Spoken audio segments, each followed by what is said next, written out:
Are you gearing up for radiology board exams? The Radiology Review wants to save you money. Visit our discount code section for current offers on Radiology Review recommended educational resources. Head to theradiologyreview.com and navigate to the discount code section. Terms and conditions apply. Limited time offer. Discounts may vary. Welcome to the Radiology Review podcast with your host, Dr. Matt Covington, a board-certified radiologist. For additional content, please follow the Radiology Review on social media, such as X or Instagram, at RadRevPodcast. Send emails to theradiologyreview@gmail.com or visit the website, theradiologyreview.com. Welcome back to the Radiology Review podcast. On this episode, I continue our discussion of esophageal fluoroscopy for radiology board exams. This is part 2 of my review of esophageal fluoroscopy, and I will make a free downloadable study guide for this episode available on my website, theradiologyreview.com. I am issuing these episodes on fluoroscopy per listener request, and if you have other content suggestions for future Radiology Review podcast episodes, please email any suggestion to theradiologyreview@gmail.com, and I will do the best I can to release an episode on the topics that I receive from listeners, giving priorities to those that I either feel are particularly potentially helpful or those that have been requested multiple times. And without further ado, let's get into the questions and answers for this episode. First question: what is the most classic location of an esophageal web?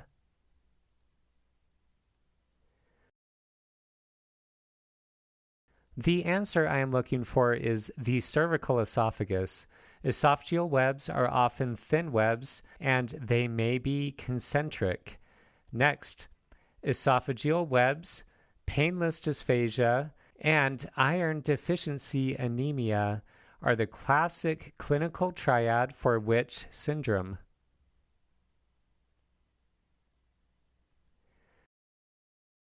The answer I am looking for is Plummer-Vinson syndrome. Plummer-Vinson syndrome has the classic clinical triad of an esophageal web, painless dysphagia, and iron deficiency anemia. This is most classic in middle-aged women. Other associated symptoms with Plummer-Vinson syndrome can include things like a thyroid goiter, glossitis, splenomegaly, and spoon-shaped nails. Next question: true or false? Esophageal webs pose a potential cancer risk. The answer here is true. Esophageal webs raise the risk for both pharyngeal and esophageal carcinoma. Next question: what is medication-induced esophagitis?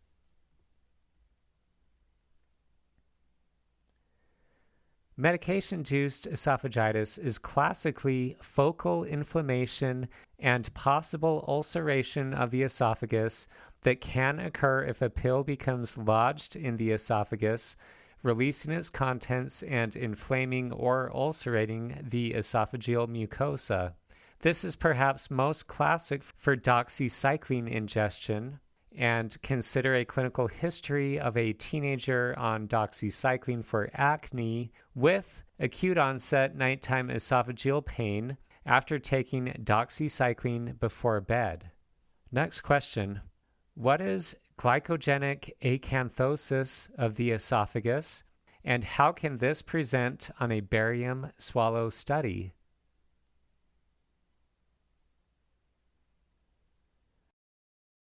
Glycogenic acanthosis results, as the name does suggest, from glycogen accumulation in the lining of the esophagus. Glycogenic acanthosis can appear very similar to Candida esophagitis on a barium swallow study and usually manifests as a combination of discrete plaques and small nodules on an esophagram.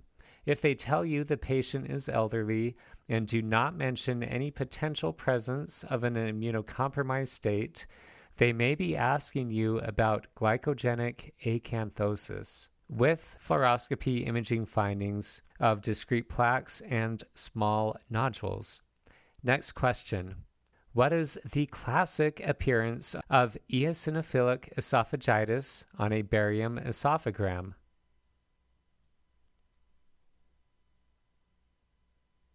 On a barium esophagram, a continuous region of concentric ring-like thickening is the classic appearance of eosinophilic esophagitis. Alternatively or additionally, a longer strictured segment may also be seen. Eosinophilic esophagitis is most classically seen in young males with dysphagia. Next, what is the classic appearance of feline esophagus on a barium esophagram?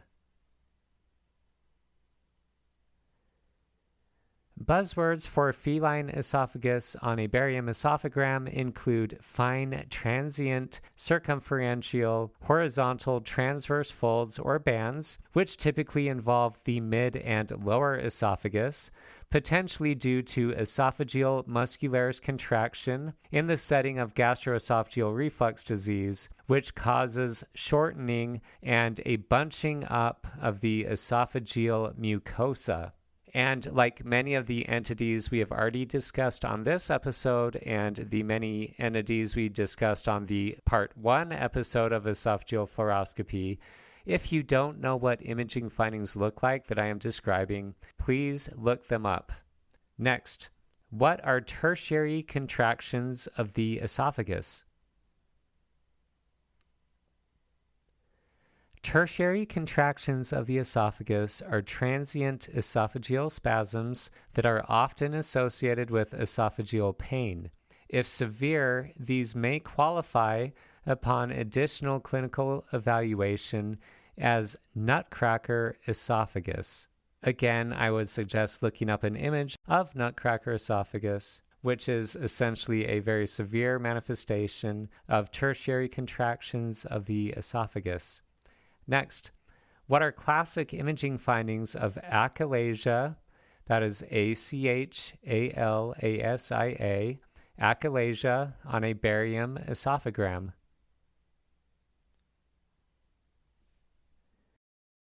Achalasia is a particularly high-yield entity, in my opinion, for radiology board exams, so definitely pay attention to this entity. Achalasia classically presents as a dilated esophagus above smooth bird's beak stricturing at the gastroesophageal junction. The cause of achalasia is muscular dysfunction with loss of normal peristalsis in the mid and lower esophagus and loss of normal esophageal sphincter relaxation. However, with achalasia, the esophageal sphincter can transiently relax. Next, true or false? Achalasia increases the risk of esophageal cancer.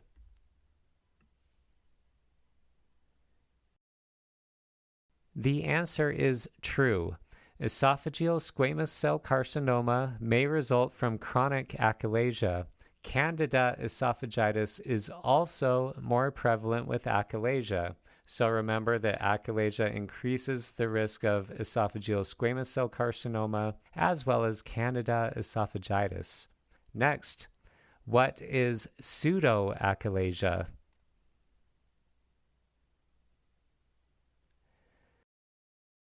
Pseudoachalasia results from cancer rather than muscular dysfunction, causing obstruction at the gastroesophageal junction and dilatation of the more proximal esophagus. Another term for pseudoachalasia is secondary achalasia. So for both of these, I would remember that you may have a similar imaging appearance on an esophageal fluoroscopy study with barium.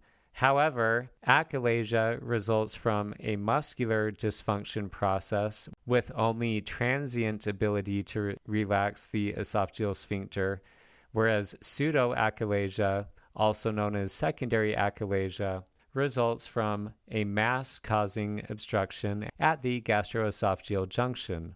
Next question. What is the classic means whereby a radiologist should attempt to differentiate between achalasia and pseudoachalasia on a barium esophagram?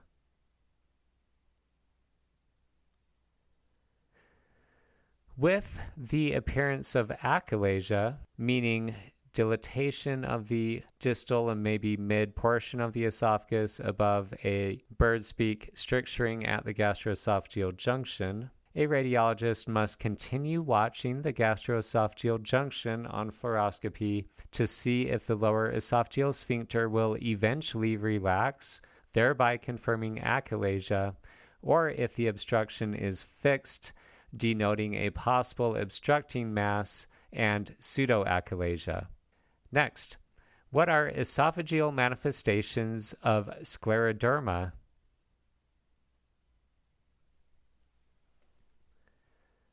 Involvement of the esophagus is very common in scleroderma patients and often causes the lower esophageal sphincter to have insufficient contraction, which results in chronic reflux, which may cause stricturing, Barrett's esophagus, and potential distal esophageal adenocarcinoma. Scleroderma of the esophagus can result in some degree of lower esophageal dilatation. Of course, remember the classic hidebound, that is H-I-D-E, hidebound appearance of the bowel, which can also be seen on an upper GI fluoroscopy study, and the hidebound appearance of the bowel results from bunching up of the valvulae coniventes from muscular hypertrophy, and that is a buzzword for scleroderma. And on board exams, consider this if they also show you coexistent lung CT changes of NSIP or interstitial lung disease. Scleroderma of the esophagus has risk of Candida esophagitis as well due to motility issues. Next question. How does lye, L-Y-E, lye ingestion or ingestion of other caustic substances manifest on a barium esophagram? Classically, caustic ingestion of a substance such as lye causes long segment esophageal stricturing. Next, what are key differences between a sliding hiatal hernia and a paraesophageal hernia? With a sliding hiatal hernia, sometimes termed an axial hernia, the gastroesophageal junction is above the diaphragm, whereas with a paraesophageal hernia, the gastroesophageal junction remains below the diaphragm, while a portion of the stomach is otherwise above the diaphragm. Next, true or false? Incarceration of the herniated stomach is more common with a paraesophageal hernia than a sliding type hiatal hernia. The answer here is true. Incarceration of the herniated stomach is more common with a paraesophageal hernia than with a sliding type hiatal hernia. And I think a keyword here is sliding, which tells you that this is loose and the stomach can slide up and down, thereby not incarcerating with frequency that you would see with something like paraesophageal hernia. Next, true or false? Esophageal varices can be identified on a barium esophagram. The answer here is true. Esophageal varices can manifest as vessel-like or sometimes termed serpentine filling defects on a double contrast esophagram. Note that esophageal varices in the lower esophagus are more classically associated with portal hypertension, and esophageal varices in the upper esophagus are most classically associated with superior vena cava obstruction. Next question. What is dysphagia lusoria?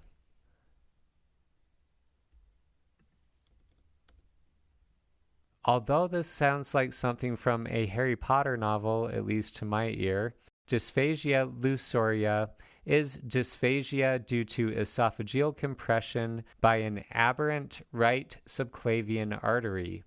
Dysphagia lusoria can manifest on a barium esophagram as a vascular smooth impression on the posterior esophageal wall on a lateral view of the esophagus. Next question. What are differential considerations for this appearance, meaning differential considerations for a smooth impression on the posterior esophageal wall on the lateral view?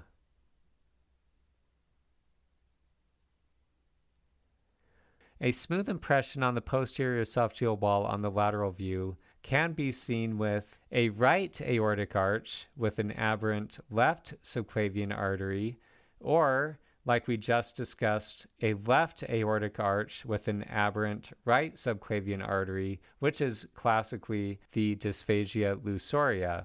An additional consideration would be a double aortic arch, which causes compression of both the posterior esophagus and anterior trachea, though only the esophageal compression would be seen on a barium esophagram in classic cases, but both could potentially be seen on radiography in a lateral view with barium in the esophagus.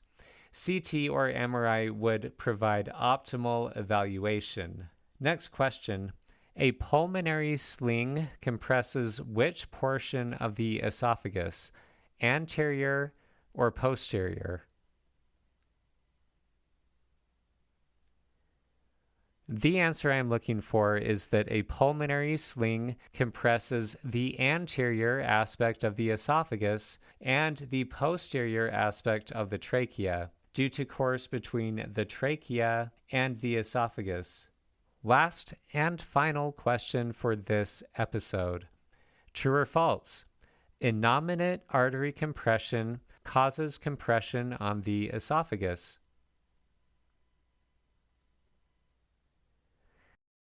The answer here is false. Innominate artery compression causes compression of the anterior trachea only. Some of these concepts are fairly tricky, so it may be helpful to review these in writing, which you can find by downloading the free study guide from theradiologyreview.com if that is helpful for you, or go ahead and listen to these questions again as you may need. I think many of the topics we have discussed in both this and the first episode on barium esophagograms on fluoroscopy are high yield for board exams and delve into at least some basics on some high yield topics for radiology board exams in general. I plan to release at least another episode on fluoroscopy of the bowel in coming episodes, so stay tuned for that. And with that, I encourage you to keep up the good work and study hard. Remember, you have to study really hard to succeed on radiology board exams. So prepare to succeed. I will catch you on the next episode. Content of this podcast is provided for informal educational purposes only for radiology trainees and radiologists. Medical practitioners, please make your own independent assessment before suggesting a diagnosis or recommending any course of treatment. This podcast should not be used for self-diagnosis or self-treatment and is not a substitute for independent professional medical care. Please consult your own physician regarding any diagnosis, imaging interpretation, or course of treatment.